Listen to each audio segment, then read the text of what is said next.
मेरे प्रिय बच्चे सुनो। आज का जो संदेश मैं तुम्हें दे रहा हूं वह तुम्हारी जिंदगी की दिशा बदलने वाला है। तुम्हारे घर के आंगन में बहुत जल्दी ऐसे शुभ कार्य शुरू होने वाले हैं जिनके बारे में सोचकर ही आत्मा आनंद से भर उठती है। यह कोई साधारण पल नहीं है। आज के समय में मनुष्य की सबसे बड़ी परेशानी यह नहीं है कि उसके पास क्या नहीं है, बल्कि यह है कि उसका मन कहीं टिकता नहीं है। सब कुछ होते हुए भी भीतर एक बेचैनी बनी रहती है। सुबह आंख खुलते ही मन किसी अनजान दौड़ में लग जाता है और रात को थक कर सो तो जाता है, लेकिन भीतर की थकान उतरती नहीं। यह थकान शरीर की नहीं होती, यह उस आत्मा की होती है जो बहुत समय से सुनी नहीं गई। आत्मा जब अनसुनी रह जाती है तब वह शोर नहीं मचाती, वह चुपचाप उदास हो जाती है। अधिकतर लोग इस उदासी को समझ नहीं पाते। वे सोचते हैं कि शायद ये हालात की वजह से है, लोगों की वजह से है या किस्मत की वजह से है। कोई खुद को और व्यस्त कर लेता है, कोई शिकायतों में उलझ जाता है, कोई अपने दर्द को हंसी में छुपा लेता है। लेकिन भीतर का खालीपन जस का तस बना रहता है, क्योंकि यह खालीपन बाहर की किसी चीज से नहीं भर सकता। इसे भरने के लिए भीतर उतरना पड़ता है।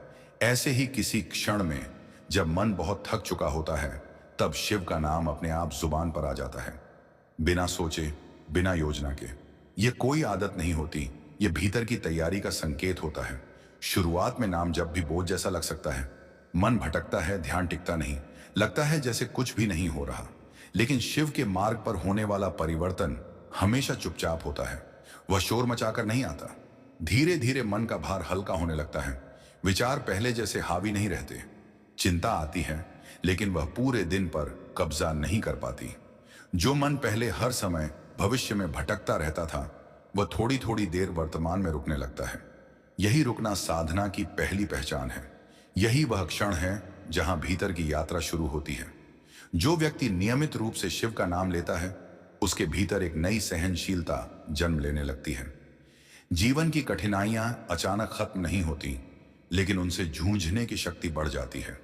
पहले जो बातें तुरंत मन को तोड़ देती थीं, अब वही बातें सोचने पर मजबूर करती हैं। प्रतिक्रिया की जगह समझ आने लगती है। गुस्सा आता है लेकिन जल्दी चला जाता है। दुख आता है लेकिन भीतर घर नहीं बनाता।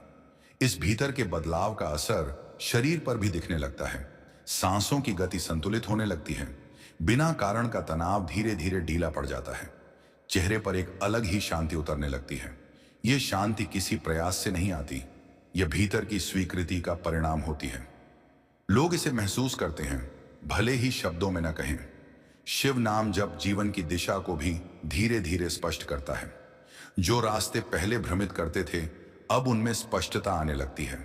निर्णय लेना आसान हो जाता है, क्योंकि मन अब भय से नहीं, समझ से काम लेने लगता है। शिव का नाम मन को वर्तमान से जोड़ता है और वर्तमान में टिके मन को रास्ता अपने आप दिखने लगता है। रिश्तों में भी एक परिवर्तन आता है। पहले जहां अपेक्षाएं थीं, वहां अब सहजता आने लगती है। हर किसी से कुछ पाने की चाह कम हो जाती है। जो रिश्ते केवल आदत या स्वार्थ पर टिके थे, वे अपने आप ढीले पड़ जाते हैं, और जो रिश्ते सच्चे थे, वे बिना प्रयास के और गहरे हो जाते हैं। यह किसी योजना का परिणाम नहीं, बल्कि भीतर बदली हुई ऊर्जा का असर होता है। नींद भी इस परिवर्तन का साक्षी बनती है। जब मन दिन भर अनावश्यक बोझ नहीं ढोता, तो रात को विश्राम अपने आप आने लगता है। कई बार व्यक्ति को यह एहसास भी नहीं होता कि उसकी नींद कब सुधर गई, क्योंकि शिव का नाम चिंता से लड़ता नहीं, वह उसे शांत कर देता है। जैसे जैसे नाम जब गहराता है, भीतर की समझ भी गहरी होती जाती है। अब व्यक्ति बाहरी शोर से अधिक भीतर की आवाज को सुनने लगता है। क्या सही है, क्या नहीं, यह निर्णय तर्क से नहीं, अनुभूति से होने लगता है। यह वही अवस्था है जहां जीवन सरल लगने लगता है, भले ही वह आसान ना हुआ हो। शिव का नाम भीतर जमी पुरानी थकान को भी बाहर लाता है। पुराने डर, दबे हुए भाव, अधूरी पीड़ाएं, ये सब धीरे धीरे सतह पर आते हैं और फिर हल्के होकर विदा हो जाते हैं। कभी कभी इस प्रक्रिया में आंखें भर आती हैं, मन भारी होता है, लेकिन यह भारीपन टूटने का नहीं, बल्कि शुद्ध होने का संकेत होता है। एक समय ऐसा आता है जब व्यक्ति महसूस करता है कि वह भीतर से बदल चुका है। जीवन अब बोझ नहीं लगता, हर अनुभव को सिखाने लगता है। सुख में कृतज्ञता और दुख में गहराई आ जाती है।